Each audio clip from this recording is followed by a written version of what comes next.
Welcome to China in Focus. I'm Tiffany Meyer. Our top story. President Trump says China is panicking with its 34% retaliatory tariffs on all U.S. imports hitting next week. Is the U.S. China trade war spiraling?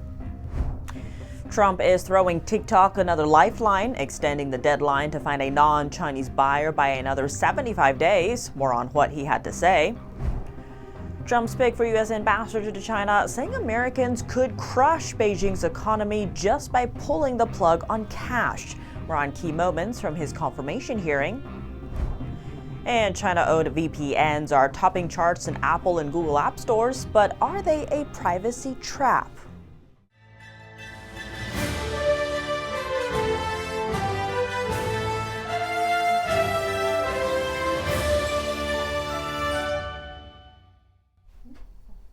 President Trump accusing China of panicking in a comment on Truth Social Friday.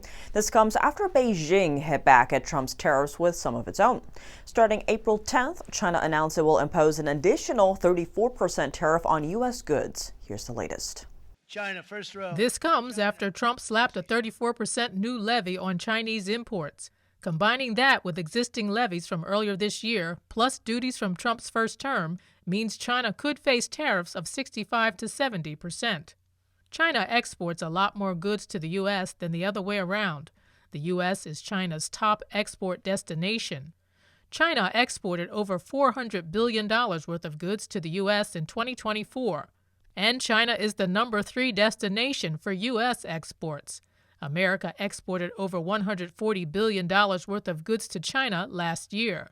Trump put sweeping tariffs in place for almost all U.S. trading partners, with the hope of bringing uneven trade to an end and driving manufacturing back to the U.S. Countries, including China, face higher rates because they're considered by the U.S. as the worst offenders on trade. Trump said Thursday that every country has called the U.S. That's the beauty of what we do. We put ourselves in the driver's seat. If we would have asked some of these countries, almost most of these countries, to do us a favor, they would have said no. Now they'll do anything for us. But we have tariffs, they've been set, and it's going to make our country very rich. Back to Beijing's retaliation. In addition to reciprocal tariffs, Beijing also said it would restrict America from importing 7 types of rare earth metals. One of them is used for making nuclear reactors. The regime also blacklisted 16 U.S. entities, banning Chinese companies from exporting dual-use items to them.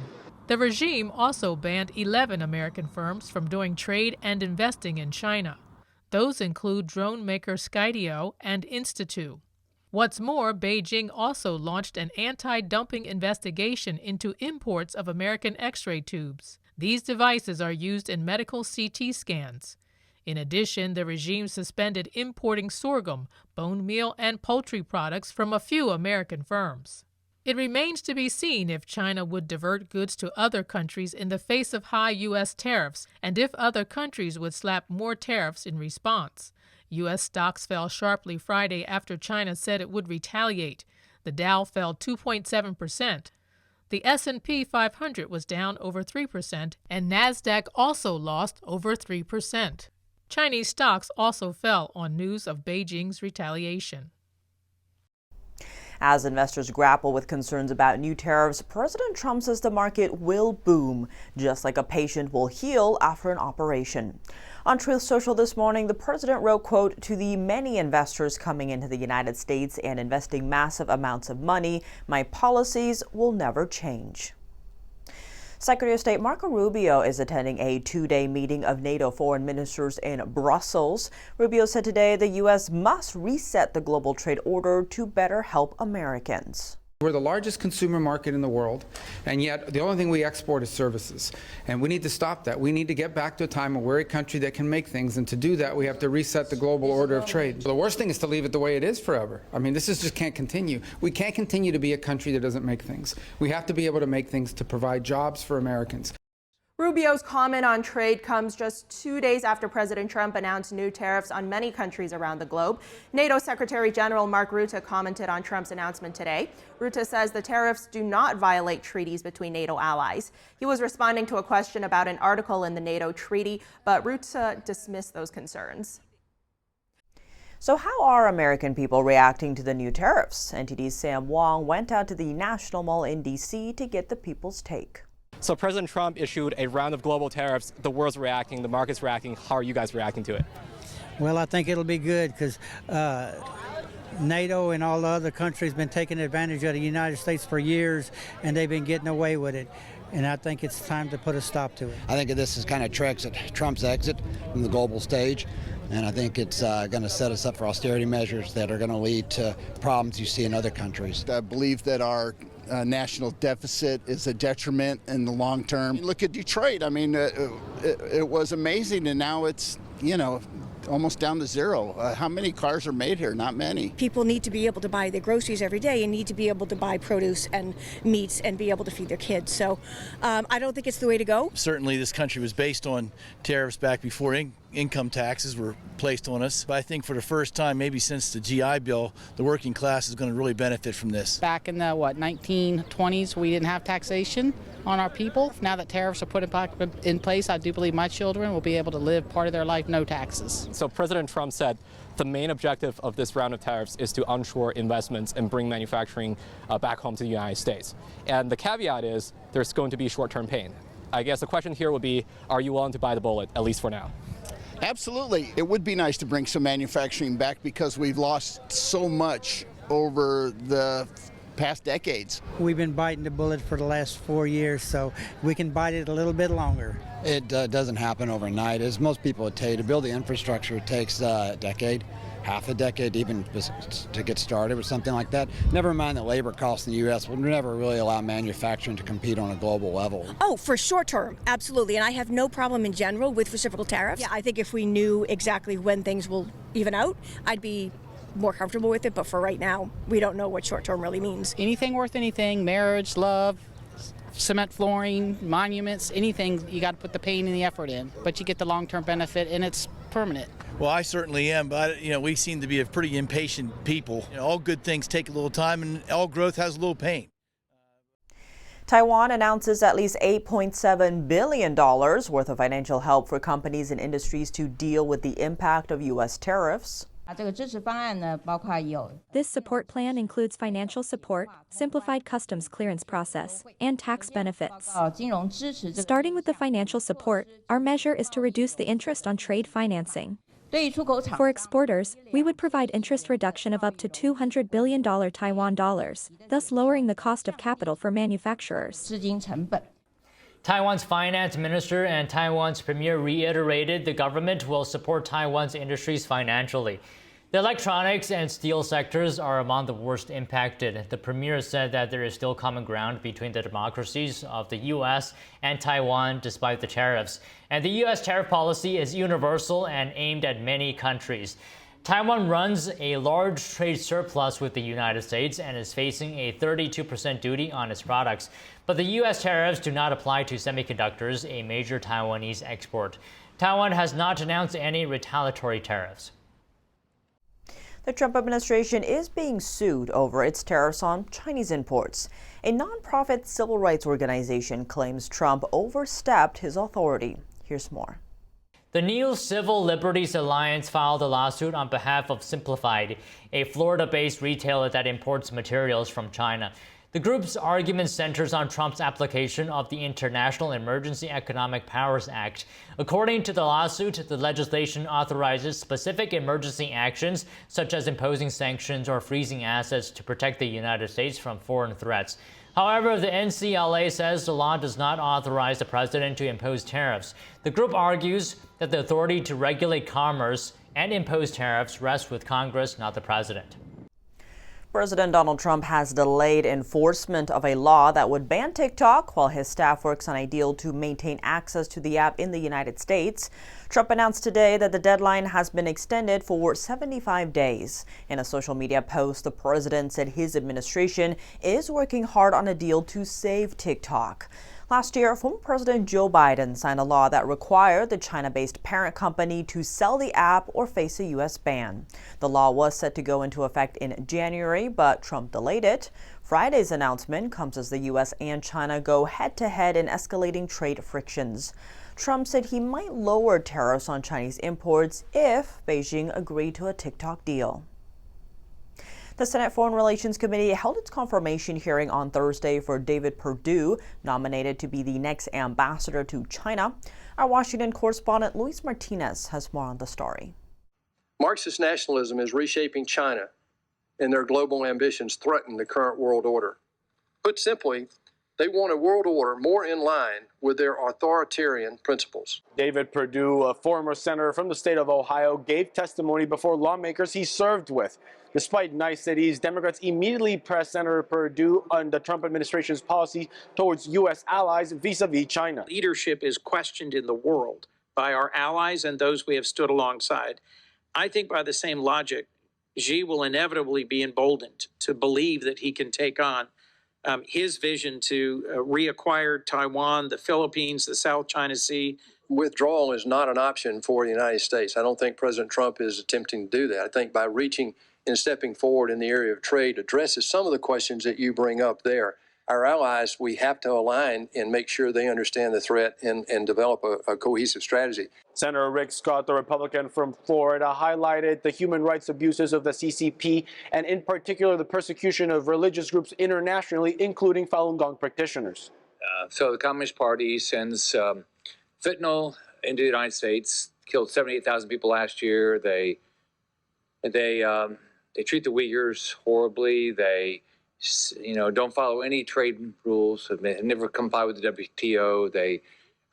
It's a despicable government. Our support of China over the last 30 years or more, also the violations in the World Trade Organization, we've turned a blind eye to.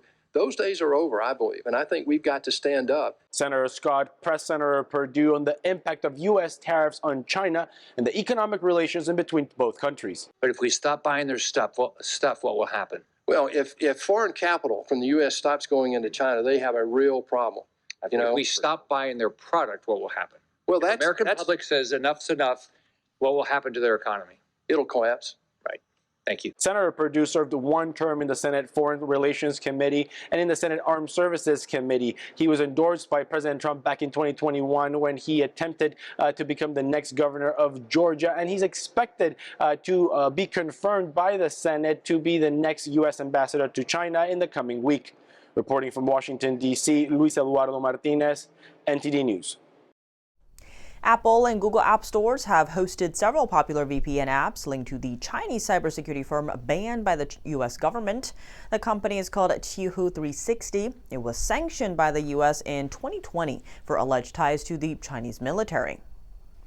A cryptography expert at Johns Hopkins University says VPNs can actually threaten your privacy.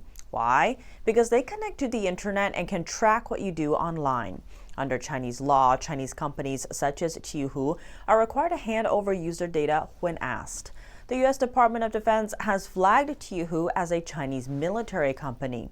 A new report by the nonprofit Tech Transparency Project ties some big-name VPN apps like TurboVPN, VPN Proxy Master, ThunderVPN, SnapMeVPN, and Signal Secure VPN to Qihoo. After the Financial Times asked Apple about this, Thunder and SnapVPN were removed from the App Store. Coming up, U.S. officials sounding the alarm over China's ambitious push for dominance in space. What does this mean for the U.S. and our future in orbit? A hoax bomb threat targeting an American arts company in California, just the latest in a string of similar incidents. Why the company believes Beijing is behind these threats. And China is seeking to fill the gap left by canceled USAID programs in Africa. Can China turn this into a soft power win? More on that after the break here on China in Focus. Welcome back to China in Focus. I'm Tiffany Meyer. As the U.S. and China compete for global influence, the two nations also find themselves in a new space race.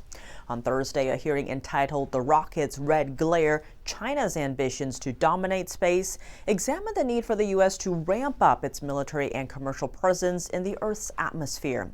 Space Force General B. Chan Saltzman kicked off the testimony. China is pursuing a whole-of-nation approach to compress decades of American and European space innovation into just a few years, positioning it to leapfrog ahead. China has fueled its space ambitions through all of its familiar illegal and gray zone tactics: cyber theft, deceptive joint ventures, forced technology transfers, talent recruitment programs, academic espionage, lawfare, hostile takeovers, and strategic acquisitions that ultimately relocate technology to Chinese soil. Unfortunately, we are not alone in recognizing the incredible strategic advantage offered by space. Over the last 2 decades, our competitors, China in particular, have invested heavily in counter-space threats, kinetic and non-kinetic weapons that can deny, degrade, or destroy our satellites. In 2007, I stood on the operations floor in the Joint Space Operations Center, Vandenberg Space Force Base, and I watched China test an anti-satellite missile for the first time. Clearly, from a military perspective, Beijing understands that the space domain is a key enabler of long-range precision strike, as well as information gathering and dissemination, which makes it foundational to the projection of national power. Another fake bomb threat is made against Shen Performing Arts, this time in Claremont, California. Last week's threat is just one of many prank bomb threats the dance company links to the Chinese Communist Party. Shen, known for its tagline, China before communism, continues to face these disruptions. Here's the story. A police report said the campus security department of Claremont College received a bomb threat at 8:50 a.m. on March 30th. No bomb was found at the scene after a police investigation. The dance company suspects the bomb threats are directed by the Chinese Communist Party, or CCP. Despite this, the performances that day were sold out. Audience members said they were not concerned about the threat.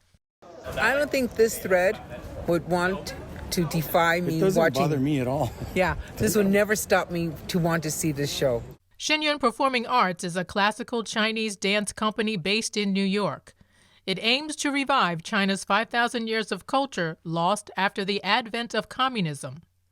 From legends to myths to modern-day stories of the courage of the Chinese people standing up to the CCP's ongoing persecution of faith. Theaters where the show is performed have been receiving a number of bomb threat emails recently. Some are from the same email address. They claim that bombs have been planted in the theaters and will be detonated if the show continues. We cannot tolerate this kind of practice anymore, but we will thoroughly investigate them through the law. This is not the first time that the New York-based dance company has been threatened. Since Shen Yun's founding in 2006, the company says the CCP has made repeated efforts to prevent its performances. From slashing tires to pressuring theaters to cancel shows to even harassing the families of performers in China, though to no avail. It started with writing letters to the theater, slandering us or not letting the theater rent to us. This is the kind of thing that the Chinese embassies have been doing since the beginning. And the fact that they've been sending them out shows that the Chinese Communist Party has been doing this. It's all labeled. See, that's what I think bad people try to do, is they intimidate with fear. Okay, when they intimidate with fear. But when you go back to just kind of common sense and peace and stuff like that, that's kind of my feeling, why I think it's good is always going to prevail over evil. Currently, Shen Yun has 8 companies touring the globe simultaneously. The company's website calls their performances a revival of the beauty and goodness of China before communism. China is attempting to replicate former USAID programs in Africa after its funding was cut earlier this year. This comes as Secretary of State Marco Rubio said 83% of USAID programs ended as a part of the Trump administration's efforts to reduce wasteful government spending. On Thursday, the commander of U.S. Africa Command testified that China won't be capable of achieving the same results at a Senate committee. One of the major programs for Africa was the President's Emergency Plan for AIDS Relief, or PEPFAR. It was able to extend the lifespan of Africans by 20 years for more than 25 million citizens. The commander of U.S. European Command added that challenges in Africa have increased exponentially over the last 10 years. Problems like terrorism and increased activity from Russia and China in the region has been driving up relief costs. And that's all for today's China in Focus. I'm Tiffany Meyer. If you have any feedback on the show or have something you'd like to see us cover, send us an email at chinainfocus@ntd.com. We'd love to hear from you. For on-the-clock original news coverage, visit us at ntd.com or download our NTD app. Thanks for watching. See you soon.